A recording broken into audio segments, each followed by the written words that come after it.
Bye. Hi, I'm Rich Gallup, and I have in my hand a PSP. Ricardo, what you got over there? I have one in a bag. Oh, man. Ryan, what you got going on? My man Craig's bringing me one right now. Why don't you bring it over here? Go right ahead, sure. So, for those of the folks joined us last week, of course, we had a little PSP special from Japan. Me, Ricardo, and Jeff flew over there to be there for the Japanese launch of the PSP, and it was something else, wasn't it, Ricardo? It was. I was really surprised. We have a great show today. We have not only more PSP info, because with that little bit we did with the PSP last week on the show, as well as the coverage that we had throughout the week, we've got nothing but tons and tons of questions and tons of people asking us more and more about the PSP. And so today we're going to show you a live look at what this little device can do. Basically, we broke down all the questions we could, and we're going to basically run through all the different things it does. But before we do that, we actually have some other stuff to discuss. We're going to be talking about what today? We're going to be talking about a whole lot of football. Actually, not a whole lot of football. We'll be talking a whole lot about the PSP, but we'll be talking a little bit about football. Brian Eber will be out here, sports editor, last week, and him and I went to Las Vegas Mandalay Bay Casino, where we saw the Madden Challenge. Yes, sir. As well as I hear this thing going around, there's some news about like EA and the NFL signing an exclusive deal for a whole bunch of money that we don't know. I was going to make up a number, but you people will take me too seriously. So, yeah, a whole bunch of money, and now there's only been one officially licensed video game. Supposedly, right? Supposedly. That's the word. Yeah. So we've done some digging. We're going to have a pretty interesting conversation about that stuff, as well as the cool... I watched before the show, I saw your segment on the Madden Challenge stuff. Awesome. Those kids can game. Dude, I need like a song that does the whole it's time to go, it's time to game. That thing's awesome. We'll have that. But right now, we should take a look at. We made some news this week. That's right. What did we make some news for, Ryan? Because apparently, thanks to the wonderful viewers and the audience that we have, we are apparently the fan favorite when it comes to .coms and video game information. So thank you for voting for us and letting us win the Spike TV video game best website award. So that's really cool. Do we have footage of that? Or? We do. Should we just go ahead and take a look at it for the folks that missed it? If we can get that queued up, and let's go ahead and take a look at it. It's real fast, so go ahead and watch it.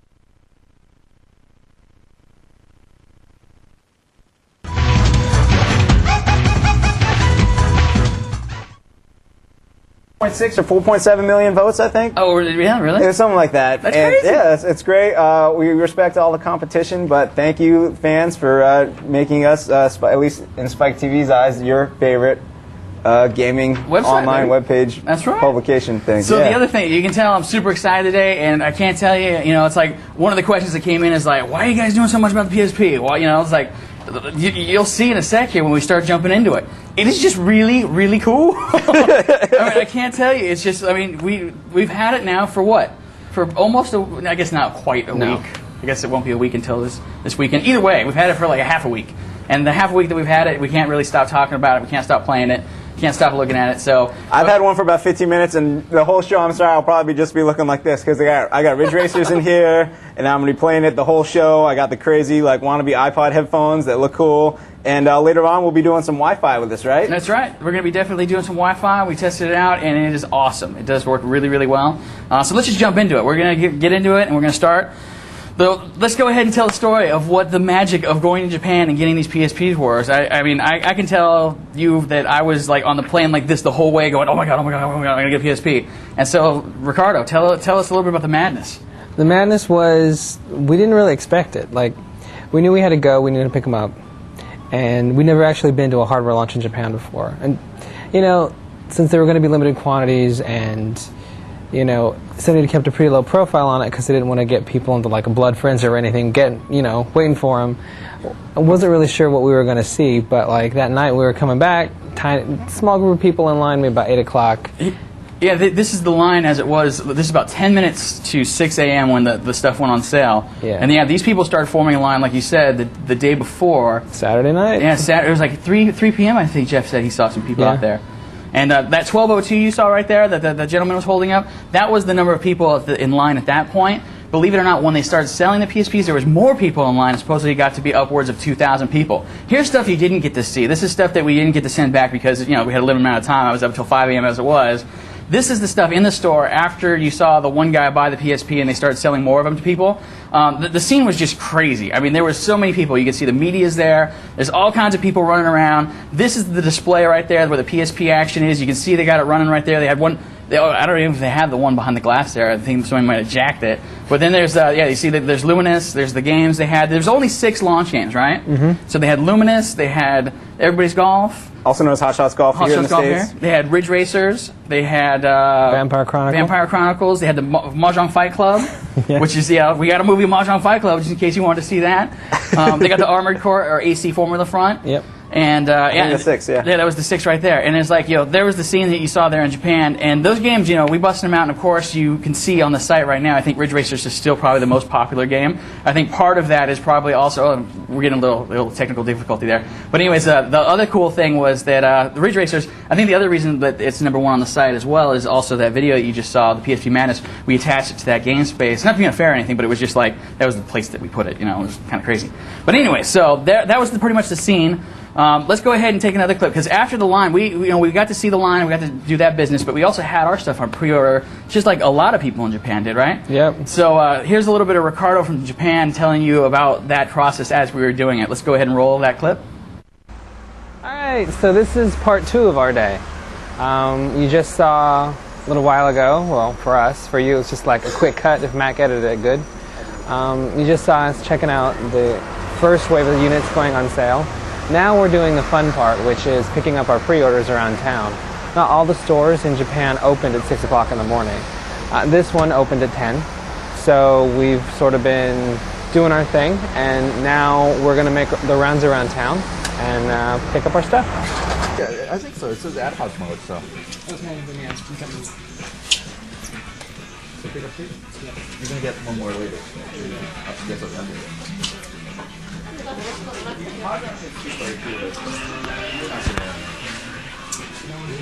yeah.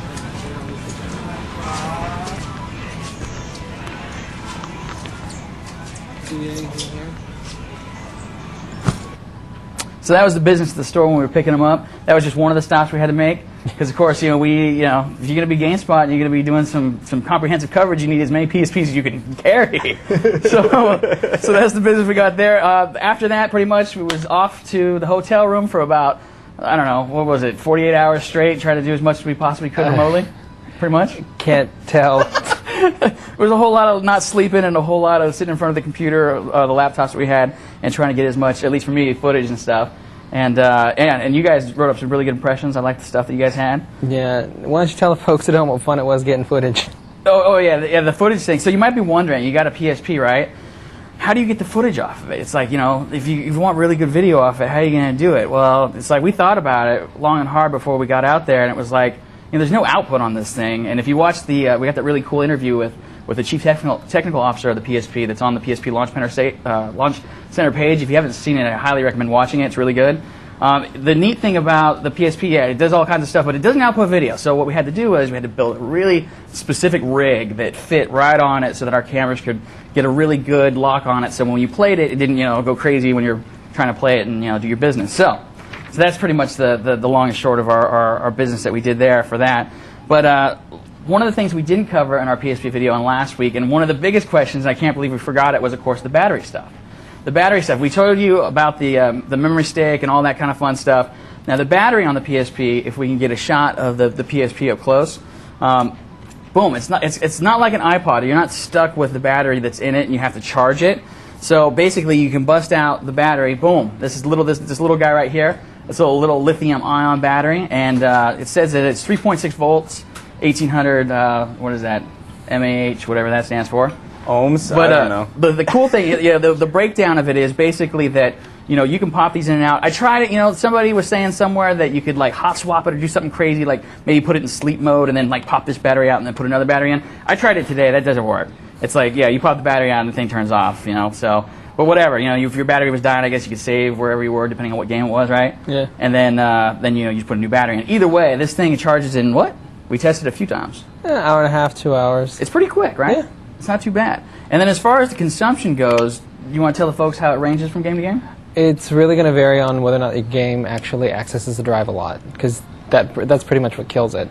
Like Luminous and Vampire, You can go real far on the flight back, even though like we're all drifting in and out of consciousness. I didn't actually have to change my battery because I was ready to roll like Chewbacca with the bandolier of them, just in case. But actually, one battery got me home. And how long was that flight? It was 8.5 back. 8-ish, yeah. Basically, something like Ridge Racer, it's gonna hit the drive a little harder because it's gonna have to load a lot of stuff. So then you can see like the really awesome time that I got on the plane, kicking back a little bit. But maybe 2-3 hours, maybe more. It's going to depend really on like what you're doing. Now the other thing, like speaking of what you're doing, let's go ahead and talk. There's one thing I wanted to kind of clear up for folks at home, and we'll get another close-up shot if we can of this little analog stick here. Now you probably heard Jeff, and Jeff actually, I wish Jeff was here today. He wasn't able to come in because he's suffering from the not feeling too good after doing crazy stuff in Japan and stuff. So here's this business. This is the analog stick. Now if you remember the one thing that we were talking about before we came in, or I guess it was 2 weeks ago, was Jeff was talking about this is not an analog stick, but in fact after talking to the developers and the CTO of the PSP, it is in fact an analog stick, a very true analog stick. The one thing, and probably part of the confusion that we had or people had, is it doesn't really tilt like the PS2 and the PS2 and the original PlayStation 1 analog sticks. It's just a disc. So if you remember the Nintendo Entertainment System, they had this little controller. Rich pointed out the other day too. That they had. You used to use it for hockey, right? The NES Max. Totally. It was kind of cool for hockey, right? Yeah, I liked it. It made the fat guy move. And so this thing kind of spins around. It's like a little disc, and so I think it's two things really, Ricardo. You tell me if I'm wrong. I think it might be that it's totally new. So with the PS2, if I can't really remember whether the analog stick when the first games came out for the original PlayStation 1, how sensitive it was, or if it was kind of the same on all the games. Do you remember? It's a long time ago. Yeah, we're old. No, I think it always kind of felt that way. It always felt pretty solid? Yeah. So I was just guessing. It's pure speculation. I could be totally crazy. I think it's probably that it's something new. I think it's maybe something developers are all kind of trying out and getting used to and kind of running on themselves a little bit. And so maybe that's why there's some difference between some of the games. But no, it's true analog. It's just that it doesn't tilt. It just kind of slides around. And it takes a little getting used to. And we'll show you it in action in just a little bit. So should we move on? We talked about a little analog. Should we go ahead and show the folks a little Wi-Fi action? We ready to do that already? I think so. I think I've practiced enough. I'm ready to get destroyed. You got the Ridge Racer action going there? Yeah. Unfortunately, I've discovered the hard way I can't read Japanese, so it's going to take me a while to probably find the menu. Give me your... While you guys do that, I'm going to pop in my copy of Ridge Racers and see if we can't get our... And so for the folks at home that hasn't seen these things up close, I mean, they're just, they're just smaller DVD cases, basically, or any kind of game case, and they just, have the UMD sitting there and pop out. The one weird thing is, like when you pop the UMD out, is like the UMD does have that open port like we showed you, so you got to be careful, because like if you aren't, you could actually kind of get your finger underneath there when you're popping it out and get your little thumb on the disc itself. But actually, I haven't done it yet, and I'm probably the most likely candidate to jack my PSP first. Although I'm currently using our man Homer's PSP, and Homer the other day kind of dropped this. And I'm going to be honest with you. By the way, we're always taking your questions here on the spot. The GameSpot complete member fill out the form of your question right now. But we have a question here from Mr. Shupon in New York City that says, have you experienced, seen, or heard about any of the rumored defects with the handheld? Like the analog nub falling off, buttons not working properly, music not playing in the right place, or the UMD popping out. Well, I know Homer dropped his and is working fine. Have you guys seen any defects or anything? Or I think one of them might have a dead pixel, right? Yeah, it's basically what's going to happen at a hardware launch. They got to get the units out, so every once in a while there's going to be some trouble. I know some folks are a little bit out of shape because they really threw down a lot of money to get these. But it's kind of the downside to being an early adopter, because I remember just about every system I've ever bought in Japan has had something up with it. So it's kind of par for the course. But yeah, there's reports of a bunch of different things going on. But other than that one dead pixel, we really haven't had anything. Yeah, no, not with us. But I've been checking online. There's some folks that are not happy. Oh, really? Yeah. Man, that's a bummer. Someone in the forums actually has a SIG of a disc popping out while someone's playing it. Oh, really? Yeah, the I don't UMD? know who it is, but yeah, the UMD is straight flying out. Wow, that's crazy. But totally crazy. I would say that American consumers can take heart in that the PSP isn't coming out for some time here in the States, so maybe all this will be fixed by the time it comes out here? Yeah, I don't think Sony would really want stuff exploding on folks. So should be fine. So, all right. So I don't know if we can get a close-up shot of this business right here. I'll try to do my best to hold it steady and still for y'all. And we're going to try to get ourselves in a multiplayer match, right? So let me see if I can do this here. Bear with me here. Okay. It's the crazy, whole like reversal thing. So I got to like figure that out. All right, here we go. You got some greasy thumbs, dude. Oh, dude, yeah. That's the one thing about the PSP that you can definitely say is that this thing will show off every part of grease on your body. Like, if you touch it with your hand, yeah, it's like you gotta wipe it off. So here we go. Let's go to wireless battle, right? Let's get our oh, yeah, don't forget to switch on your Wi-Fi little button over here. Is that switch up or switch down? Switch up goes to on. Okay. And the reason they have that is one of the reasons is that battery consumption. One of the things that we definitely found out with battery consumption was that when you're playing Ridge Racer and you have the Wi-Fi turned on, it'll eat batteries pretty quick. And any game actually that you're playing with Wi-Fi does juice the batteries a little bit more than usual. So here's the wireless battle action. We're going to go ahead and see if we can't get it. I guess, am I going to start this game? I should have one going. You have one going? Is that the second? I go down the join game? Is that this one? Yep. All right. I was trying to get mine yeah. started. I'm making like radar like mash here. Oh, I think I just found a game. Maybe. Mine's looking for the game. Host name blank. Battle 1. Hit it. Hit it. Can't quite see your screen now. Dot. Oh yeah, there we go. There you go. Okay. Whoever you is guys Xevious is in my game. That's me. Oh really? That's cool. So I think I'm basically, the- what this says right here, what you're looking at over my shoulder, Rich's. is that this says I'm in the game and I'm waiting to play. The dot means wait. Oh, Damasi is in. Is it? Is that? Oh, that's me. Yeah. I'm the Damasi. These are clever names. Yeah, it's like, I guess it defaults. Like in the videos that we have on the site from that first night that we were playing, you'll probably notice that I think one of the names was Xevious as well, and there was another one that I was totally Tekken. I think I was the Tekken guy. And so in that video, if you saw me and Jeff were playing, and it was awesome. Actually, Ricardo was in that battle too, but me and Jeff were doing like these crazy 360 spins. I'll try to do it here too. These cars are locked. Which car is good? The red one, the blue one, or the pink one? I like the red one. I'll go in blue. All right. And I'm a wimp, so I'm going automatic. That's fine. Now the one thing is, like, I think a lot of people, even right now, it's like we're showing the PSP off pretty up close and personal. I don't think until you actually see the screen yourself that you realize just why everybody's freaking out about this thing. When you finally, and we're in the match, right? So you want to re-white balance that because we'll get the color. And I'll hold this rock steady. Later.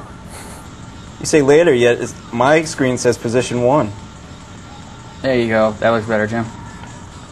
And Who's Xevious? That's me. Oh, I'm passing you, dude. That's fine. And there's like the turbo action. Like that's the one thing in this game that they did is they basically took some of the mechanics you've seen like in Need for Speed. I was like Need for Speed Underground 2, I think has that. Of course, Burnout is the one that has the business where you do a little power sliding, and you can see those little 3 bars right there. That's the little nitrous oxide. So once you do enough power sliding, you're good at power sliding. You get those nitrous going. Boom! You kick it into gear and you start flying. And it does the cool little blur effect and everything. And then totally Paul Walker all over this course. I'm gonna turn my music up since you guys got yours down, okay? Oh, mine's up. I'm just wearing really? headphones. And Ricardo's speed, right? I am. Oh yeah, you're getting past. I'm the one in the way back. Let's try this. Jim, you may want to watch someone else's screen since I'm so bad at this game. But Hey, you might want to come this way. I'm the first. yeah. There you go, Jim. Switch on over. All right, so check this out. While Jim's switching up, I'm gonna. I can actually concentrate on playing this now. Let's see if I can do some 360s. You guys ready? Yeah. All right, let's see if I can do this. You watching, Jim? You getting on that business? All right, here we go. I'll wait until you get your shot set, and then I'll try to get my 360 business on. Oh, if I can't, like, not hit the wall. All right, here we go. 360, ready? Oh, wait, no, that didn't work out. Let me wait for a turn. Oh, Jesus. Here we go. Here's a turn. I'll let everyone know now that I know a lot of people watching the show don't have much faith in my gaming abilities, but I am now in first. Here comes the 360. Oh, what's up? Oh, I didn't pull it off real gracefully, though. Let's see if I can't hit this turbo. Catch up. Oh, there we go, baby. All right, so the 3 of us are sitting here playing Wi-Fi. That's pretty good. No lag, right? It's working pretty good for you guys? Yeah, it's working good.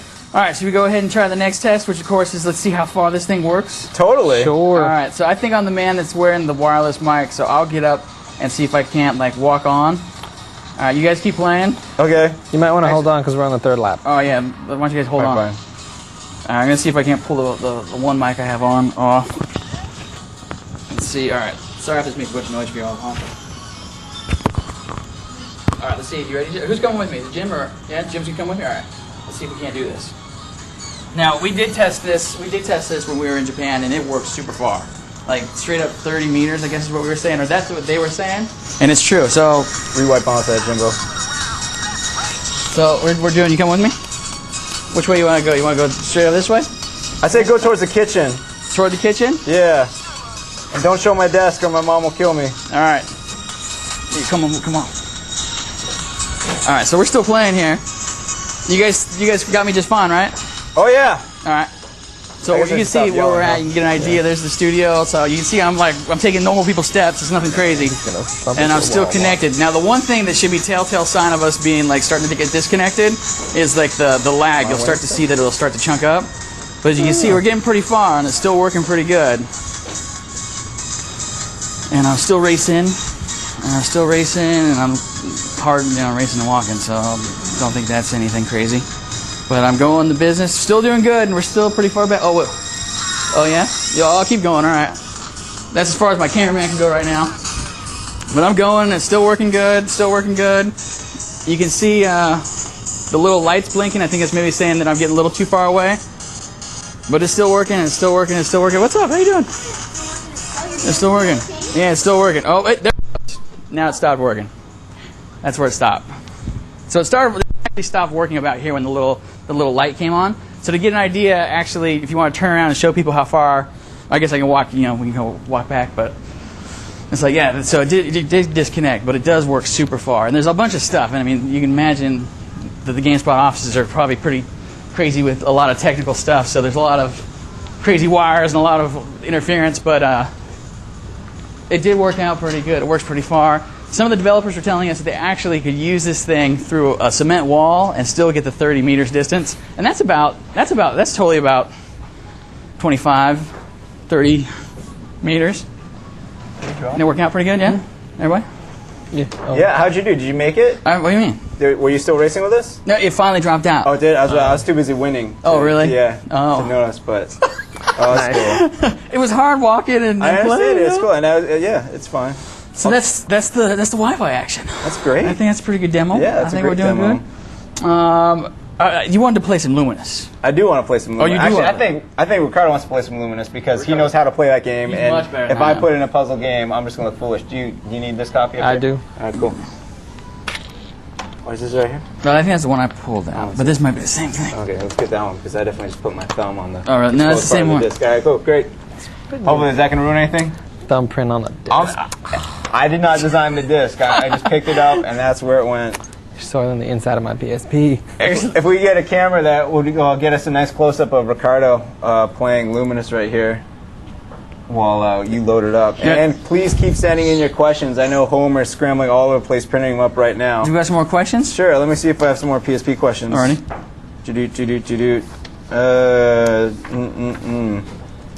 Now, the one thing we're going to show you while Rich looks for his questions right after this is we're going to show you some of the video action. Actually, while you're doing that stuff, if you guys aren't ready, I can show the video now. Sure, show some video now. Because I'm like, Yeah. I'll show something now. All right, Jim's back. Oh, Jim's over here. Yeah. Sweet. All right, so check this out. In a second, I will get up and show you actually the process of putting stuff on the PSP. Because I know that's been one of the other questions that we've been getting a lot of. Is like, hey, how long does it take to transfer and all that other fun stuff? And you can see, I got to wipe my screen off because, like, man. And you can use the cover. The case works pretty good for wiping Does it it? off, right? Yeah. Or wipe it off. Although You still need it? Yeah, but Oh, it does work nice. hey. All right, so we're going to go ahead and get out of this game and go to the home. That's what the home button for. You hit the home button, and it takes you back to the main menu screen, and it tells you, please wait. And it kicks you over here to the main menu, and if you've got yourself some business in there, like some, and I'll show you what I got on here. I've got some video. This is of course the video that we did while we were in Japan.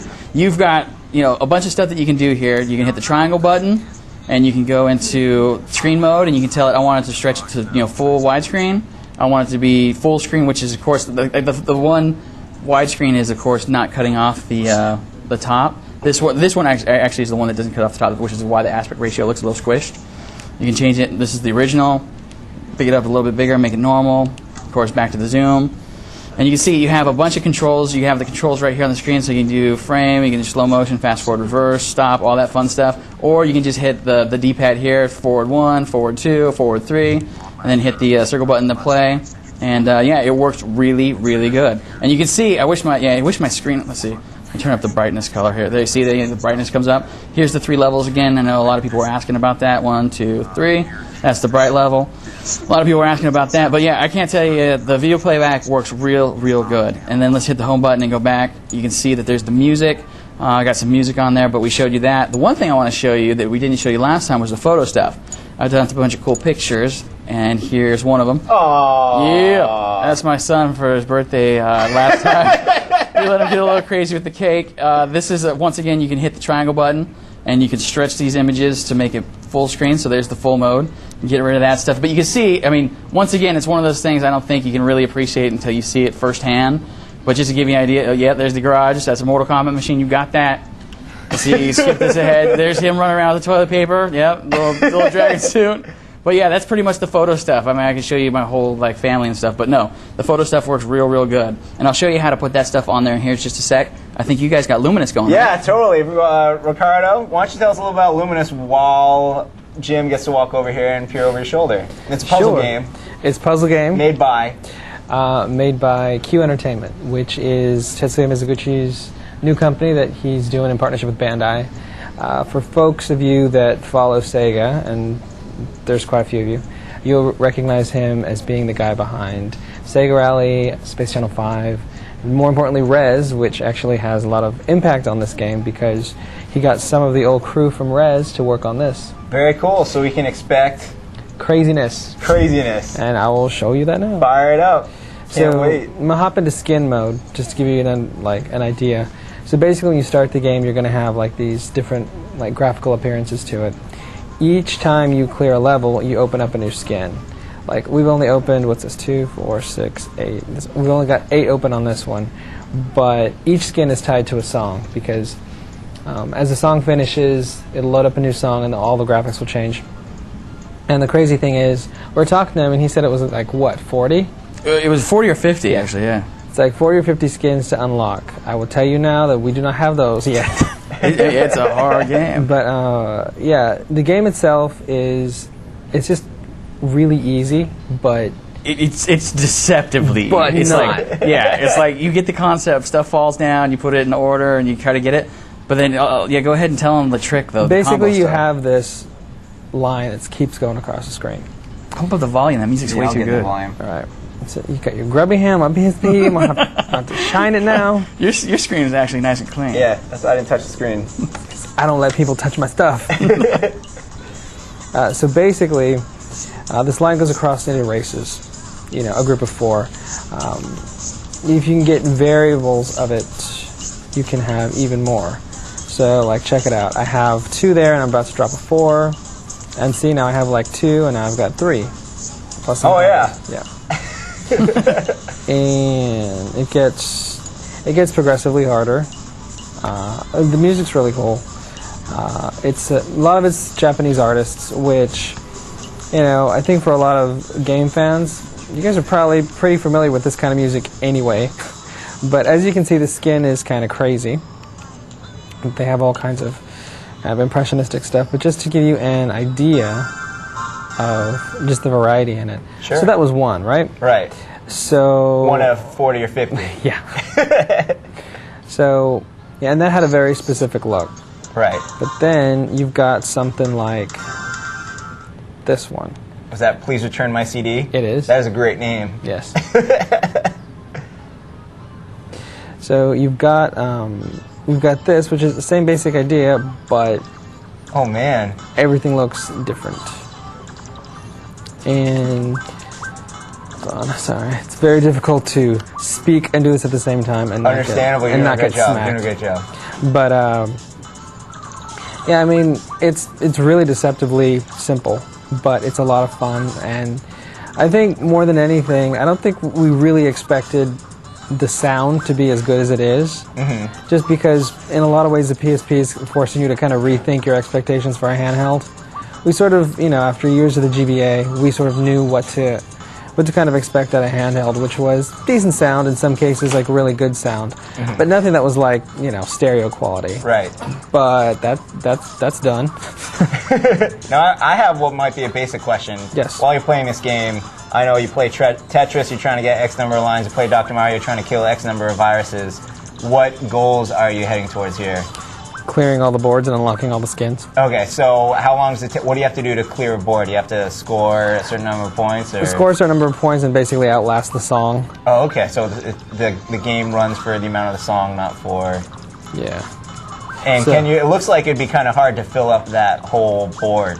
You would think, But- but this is actually a pretty decent level. Okay. The harder ones, no, full. Now, there's also a multiplayer component of this game. There's like there's one simulated and one true. Okay. The simulated is like versus CPU. Uh-huh.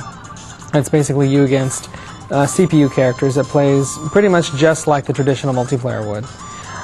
And the goal to that is really, it's a nice twist on it. Basically, every time you do combos, you make your part of the screen, because it's divided in half, you make your part of the screen inch a little bigger. Oh, that's nice. So the goal is to basically mash out your opponent to where they've got no space, and Just they have squish them completely off the screen. and they have no choice but to not be able to get rid of all the blocks falling on their side. Nice. So yeah, It looks really simple, but as I bet it gets really complex in a hurry. it's kind of insane.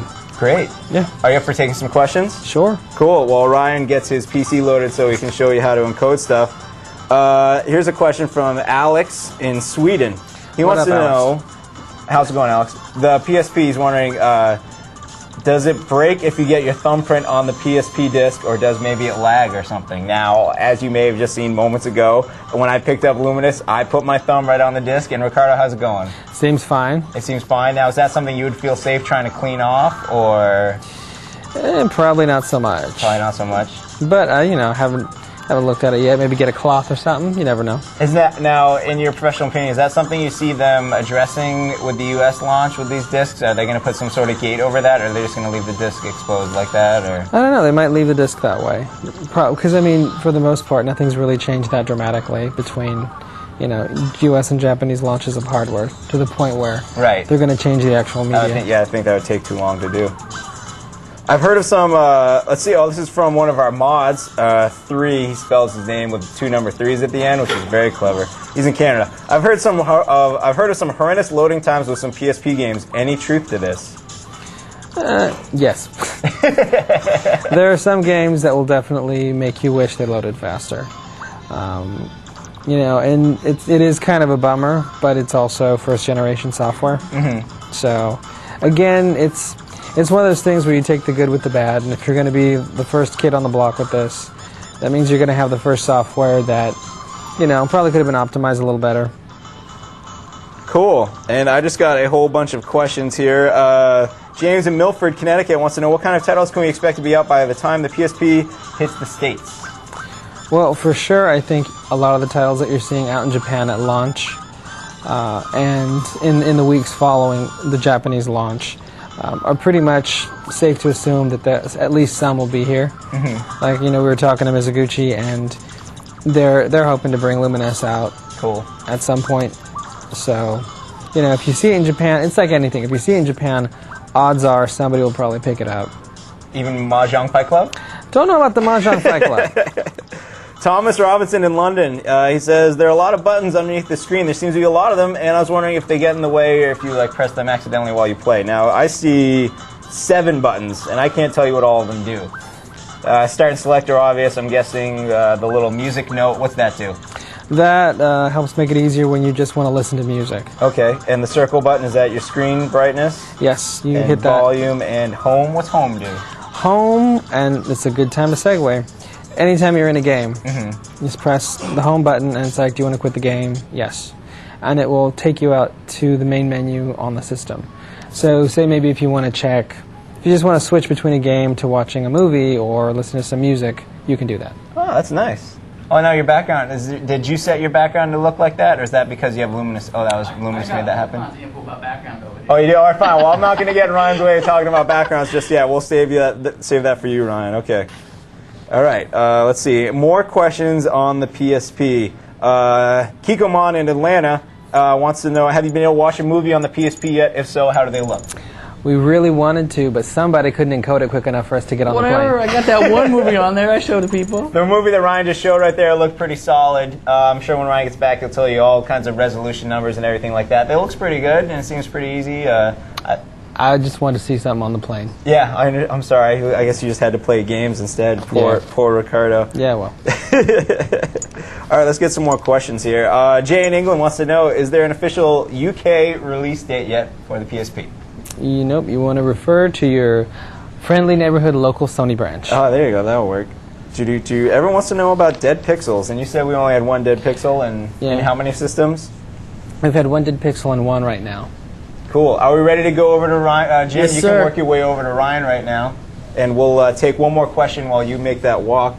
If go that way, that'll be good. Chris Brown in Phoenix wants to know, if I were to buy the Japanese PSP, will it be able to play US PSP games when it comes over here? That is the mixed blessing, because it can actually, right now they're saying that there's no region lockout. So this thing is going to be able to play American games and Japanese. So that's a really bad thing if you're trying to talk yourself out of like throwing down a ton of cash and importing it. So there are no ill effects if you imported one right now that you can tell? Really? Except the fact, in Japanese it'd be hard to read. All right, fine. That's true. Jim, you can walk right through. It's cool, dude. I don't mind. Can you tell us more? Rickard Ginnerstedt in Sweden wants to know more about that little knob or disc on the PSP. Do you know more on how it works exactly? Analog stick. Is that basically? It's hard to show. It's a flat little disc, and you just basically you push it in whatever direction you want. It goes around in a whole circle. It doesn't click down. It doesn't tilt. It's just a flat disc that you put your finger on and you move it around. That's basically the best way I can describe how it works. Did I miss anything? It has little bumps on it. Nicely done. Thank you. Sweet. Are we ready to kick it over to Ryan right now? Ryan, I see you sitting over at the Let's GameSpot news desk right now with a laptop. What you got going on? All right, I got a couple things going on, actually. I want to show you a couple things. One of the things I'm going to show you first up is a lot of people have been questioning the color, because a lot of the ads that are out there have blue screens in Japan, and people were like, well, how come all the PSP stuff you guys are showing is red? Well, it's based on the month. So if you want to take a look at this, if I change the date and time, so I go in it, I put it as 11, boom, I get this crazy like green color. If I go back into the date and time and I change it to, let's say, October, there's this cool yellow color. Go back in the date and time. Here is that's the purple color. That's the cool color too. And then, of course, we can get there's the blue color that you've probably seen in all the ads in Japan. So that's the color that everybody's going crazy over. But so there's all kinds of good color stuff that you can have in there. So it's kind of a little surprise, the new month thing. So anyways, but that's not what I'm doing over here. What I'm doing over here is going to show you how to put stuff on this thing. Show you how actually easy it is. So the PSP, like an iPod or like anything else, when you plug a USB cord, such as this one, which has got the mini end right here, plug it in the top, like so. Get the other end and plug it in any laptop or PC, like so. Oh, it helps put it in an actual right port. There you go. You get that going. Your computer, just like anything, well, if you don't have a screensaver set on and have it turn off, it's like, come on. There we go. Your computer should just totally plug it in, and it should be already recognized. If it's the first time you plug it in, it'll have the little Windows thing that pops up, and it's like, you got a PSP plugged in. But the thing it doesn't do is it doesn't actually, if you look into your drive section, like most things, it doesn't actually pop up just right away. What you have to do, and you can see here, is you can actually have to go into the menu. So if we get a shot of the screen again, you go into the USB connection right there. Hit that, boom, it says USB mode. You look at the PC, and just like boom, it pops up and it shows you open folder to view files. You can open this, and it shows you the directory that your PSP stuff is. When you format the memory stick for the first time, it'll let you see this PSP directory. It'll create that. This MP_root, that's the movie player or media player, whatever you want to call it, _root, that's where you drop all of your video files. In the PSP folder itself, it automatically creates a game, music, photo, and save data folders. And within each one of those, of course, you'll find your corresponding files. Now, what we're going to do for this particular test is, theoretically, you can use pretty much any encoder just as long as you're encoding the right file format of MPEG-4. For this one, we have this crazy Japanese encoder that our Japanese correspondent hooked up for us, and you can see it has several different presets. One of them is this 15 frames a second preset. It throws it down to 32 kilobytes per second. The reason for that, of course, is if you want a small file, if you want to create something that takes up little space on your memory stick. I have a 512 in here right now. So for the sake of this thing, we'll go ahead and pump it up to 29 frames a second, 128 kilobytes per second. So it's pretty good quality. And it's as simple as grabbing a file. For instance, we'll go over here and grab, let's say, oh, I don't know, how about this PSP business, and we'll go to our, what did I do with that folder? Anyways, we'll find a video file here. So you can basically take any video file. Let's say if I can take this QuickTime and do it. Boom, it drops it in. Okay, you can't do it with QuickTime apparently. But I had a video file all ready to go, and then I shut my window. Anyways, you drop it. Basically, you drag and drop it in here. You see this thing count up, and it starts ticking away, and it tells you that the frame count's going through. And then what happens is it dumps it into a folder. And once you see it in the folder, you just simply go into the folder. You find the one that you want, and then you dump it straight onto the PSP by going onto my computer and going to your drive that is the PSP. Open up the folder that says, which one you want. So if you want to go in the music folder, the photo folder, you just drop it in there. Simply is like this. So I'll show you with some of the pictures. I'll take them off, and then we'll see about dropping them back on, and it'll say, yeah, sure. Yes to all. And so you can see it transfers real fast. Those are files. The movie files and the video files and the audio files, all that goes really quick. And then once you're done with that, you hit the X button on your PSP, and then it basically disconnects. And you unplug it and pull it out. And then you go in, and whatever you dropped on into those folders, you'll find right there. And it's as simple as that. It's real quick, real easy. The only thing that's tricky at all, in all honesty, is the file format, or I should say the naming convention for the video file. But enough about this. I think we're going to throw it back over to these guys, and I'm going to join them in just a sec. So, Rich, take it away. Wonderful.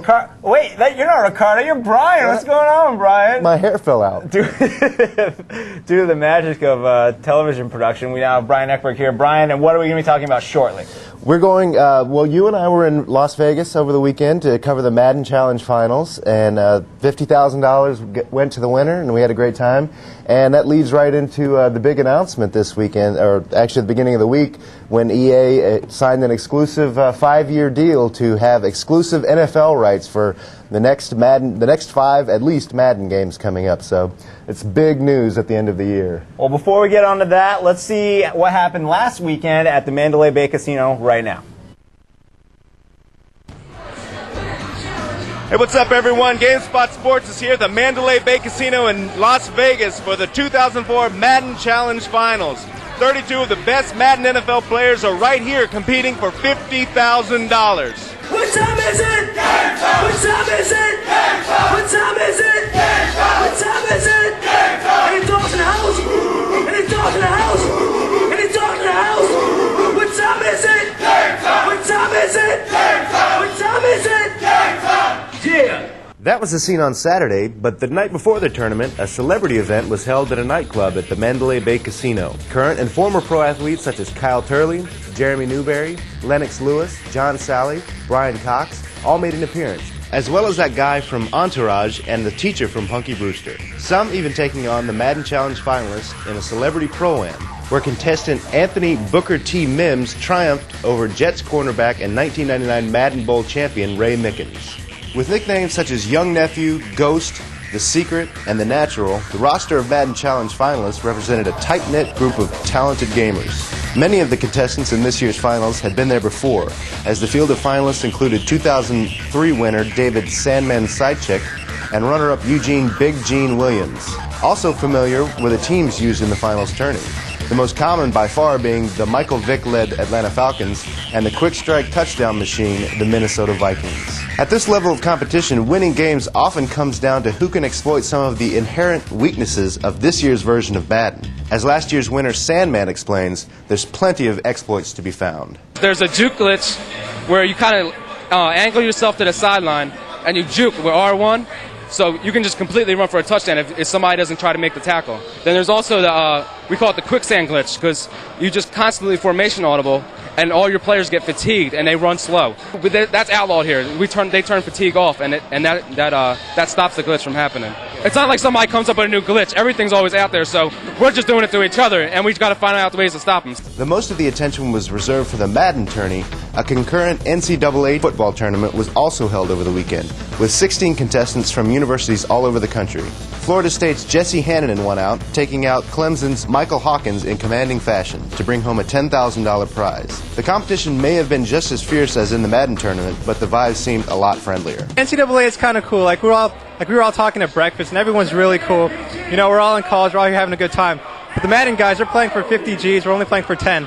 So they're a lot more serious than we are. The finals of the Madden tournament between Antoine Pretty Boy Williams and Eugene Big Gene Williams was an interesting matchup of two different styles. Pretty Boy being the specialist with his deadly juke move, and Big Gene showing a more complete game on both sides of the ball. The match even had a touch of controversy when, midway through the third quarter, tournament officials discovered an illegal substitution by Pretty Boy Williams. In an unprecedented move, that TD was erased from the record and the game was reset to just before Williams' last score. In the end, Big Gene Williams prevailed, redeeming himself for 2003's second-place performance. His varied offense and accurate defensive play clearly earned him the title as Best Madden Player in 2004, and a cool $50,000. I felt kind of good. I think I only played one part of my game bad, but other than that, I think my defense was great, my offense was great, my time control was great, time management, everything was great, except for one part, my execution at the end of the game. I need to execute a lot better.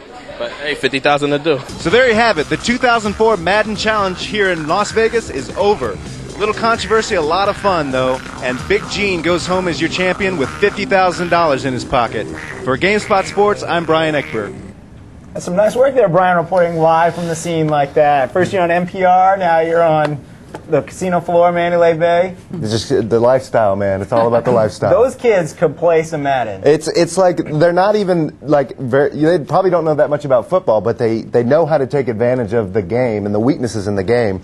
And we just saw like, you know, draw play after draw play, and people using Michael Vick and Dante Culpepper to great effect. And they have these little tricks that just, you know, make them, they can basically score at will. It's like a scoring war of attrition. Well, it seemed to me that everyone there was a huge football fan, but they almost seemed like they were like QA testers who had been playing the game forever. And would, like, there was one guy who made his way, I think, to the final 8, who his entire offense was he was the Atlanta Falcons, and he would audible into like a field goal formation and then have Michael Vick run straight ahead for like 5 yards every play for the whole game. And that works as a strategy because it runs out the clock. Yeah, and actually one of the finalists I mentioned in the story, Pretty Boy Williams, he had basically one move. His juke move like dominated everybody else, and he got all the way to the finals. It only took a complete Madden player to beat him. It was pretty interesting. And Big Gene, as the report just said right there, he made it to the finals last year. He has a complete game. He was solid on defense. Yeah. And there was that controversy. And after the controversy, that guy, Pretty Boy, he stormed back, completely abandoned the run, completed pass after pass after pass, and it looked like he was going to win because Big Gene had no momentum going, but his defense held on. For the first 2 minutes of the game, we said Big Gene's going to run away with this, and then, you know, all this stuff happens, there's controversy, people are let off the stage. He comes back, gets the touchdown taken away from him, and he scores right away, and it turns into a game. It was pretty exciting. I think, as a closing note, I would say it's kind of sad that it's great for Big Gene. He won his $50,000. But for second place through 32nd place, everyone who got there out of 16,000, was it 6,000 or 16,000? 16, I think. 16,000 competitors. Second place through 32nd place, get that trip to Vegas, and then only $100. Yeah, $100. So Pretty Boy went through this tumultuous day, ups and downs, highs and lows, and he gets $100 for it. The guy talked a lot of trash during the day, but at the end of the day, I really felt bad for him. And everyone there, and like our man Sandman there, who was a regular viewer, he's probably watching this right now. He was defending champ, and in his match, his player dropped the winning touchdown as time expired. Yeah, he said the guy had the ball for maybe 2 or 3 seconds, and he dropped it, and the touchdown was taken away. It's just too bad. So for more information on the Madden Challenge, stay tuned to the site. That video you just saw will be up on the sports site soon, or just hit up Brian in the nice little community part, talk to him about the Madden Challenge. He'll be sure to fill you in on it. Now, Ryan. Yes, sir. Let's bring you into the conversation. Yes, sir. What happened earlier this week in terms of football games? EA and the NFL announced that pretty much it was going to have an exclusive deal with each other for 5 years. Madden's going to be the one and only game that's going to supposedly have all the real teams, all the real players, stadium stats, the whole 9 yards. That means, you know, ESPN, NFL 2K, that series, you know, if that's going to continue, supposedly is not going to have any real teams or players. in the coming years. So we'll have to wait and see what that means. But the announcement was, it's like mixed reactions. I think if you look at the forums have 3 topics: GameSpot winning the best video game site award, the PSP out in Japan, and Madden and NFL being exclusive. Right. I mean, the forums are just on fire. You can go, just do a Google search. Just do EA licenses and NFL, and it's like, especially today, a bunch of stuff came out today specifically. There was an article, I think CNN Money had an article about it. I mean, basically, this is big time. Everybody's involved in this because you're talking about a bunch of money. Some reports are claiming somewhere around the neighborhood of 300,000 is what EA paid. 300 million.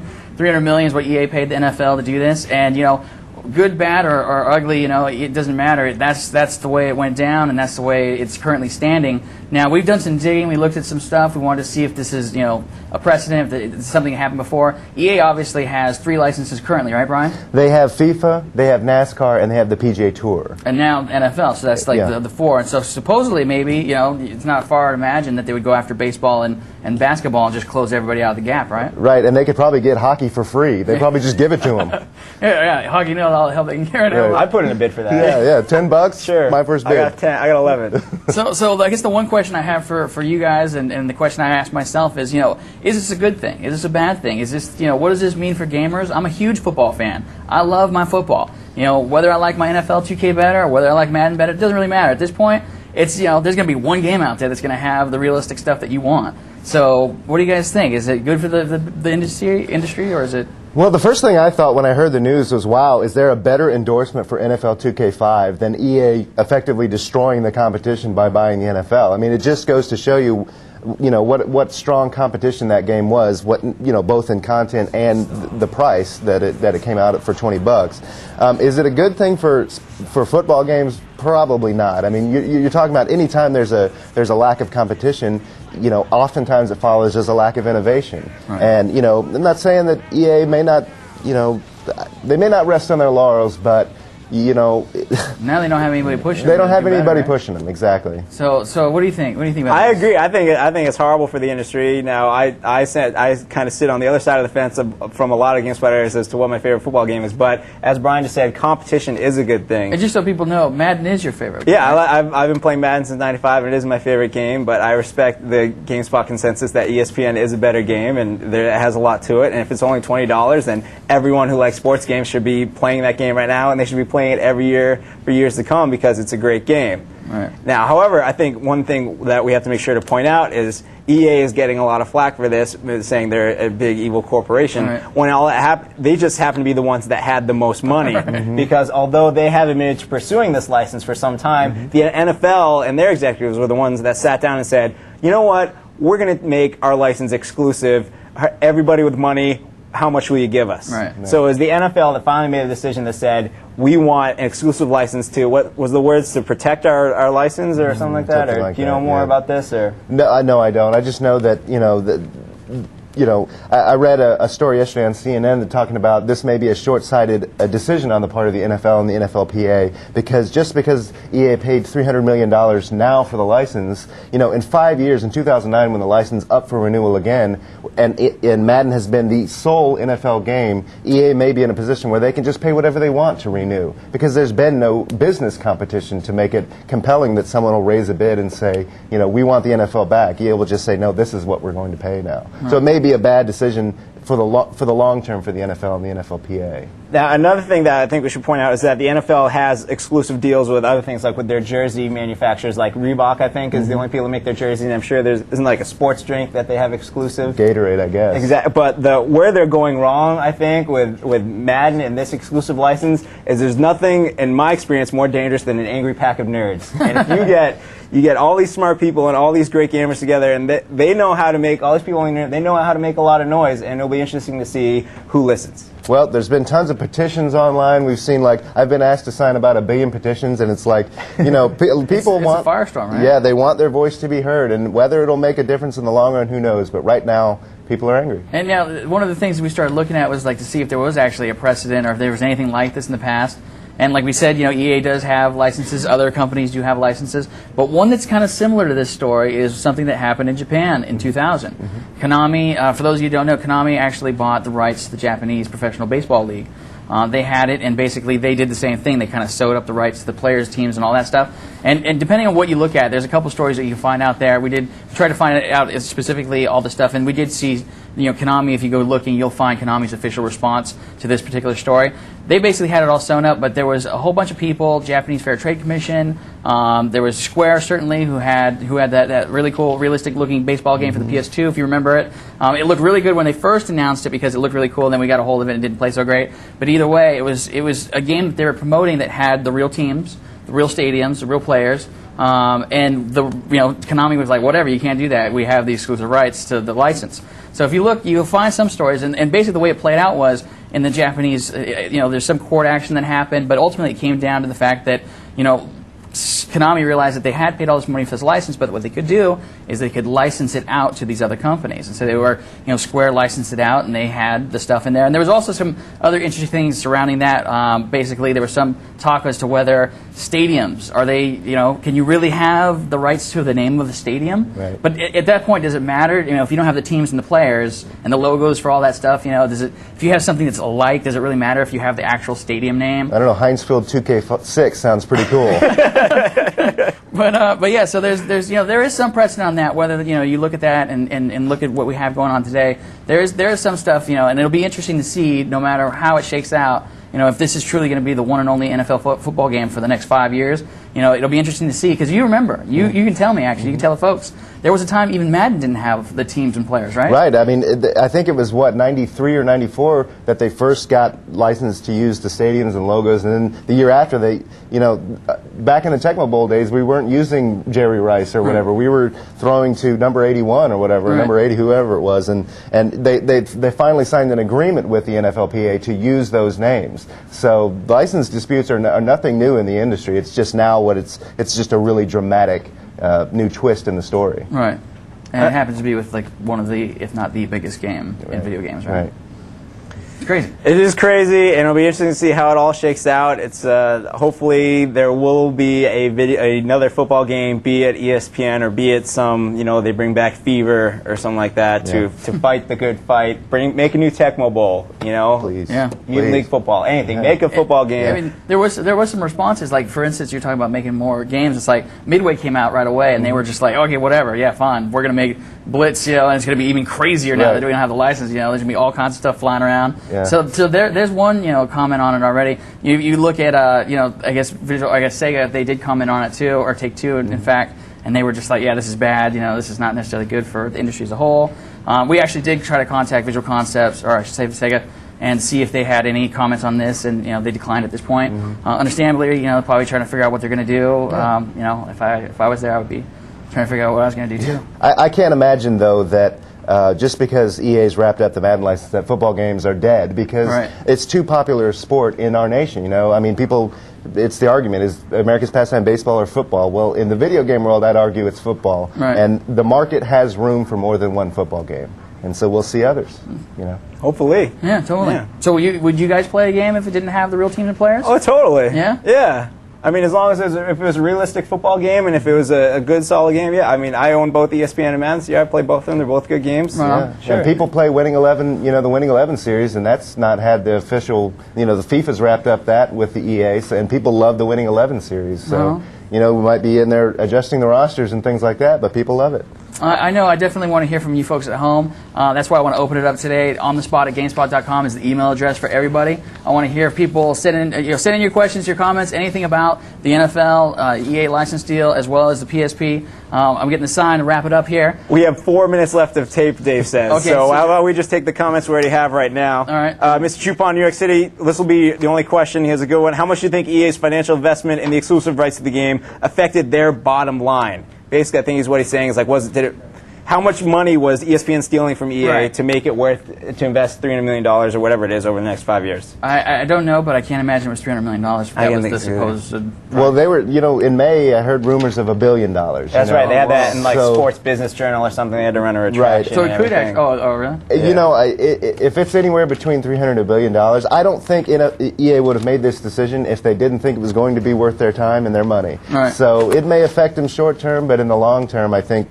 they knew what they were doing. Right on. Cool. Let's give out some stuff. Excellent. Let's do it. All right, quick announcement. First of all, before we give out stuff, this is the last show before the holiday break. We'll be back. We'll be back in January. That's right. Sure. We'll see you then. So send in us a good 2 weeks worth of questions. We'll see the best of them. Last week we gave away some Star Wars posters. Mr. Roque Bernardus Neto in Goiânia, Goiás, Brazil.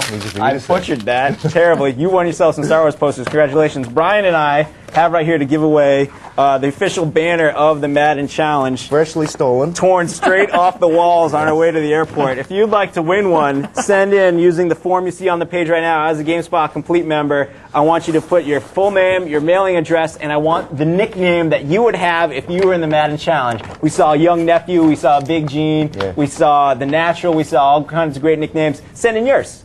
Ryan, I'd be Big Grandma. You'd be Big Grandma. Yep. And I think we might actually have some pictures of a couple of the PS2 winners. Oh, that's right. Good call. Do we have those queued up real quick? Let's go take a look. This is Mr. Wolf Hope, I think, Jeff Wolfhope, I think that was his name. He won his PS2. And this is Galen Wiley of California. And Galen is donating his PlayStation 2 to Penny Arcade's Child's Play. Oh, wow. So the needy kids will get to play it. And Galen has a nice...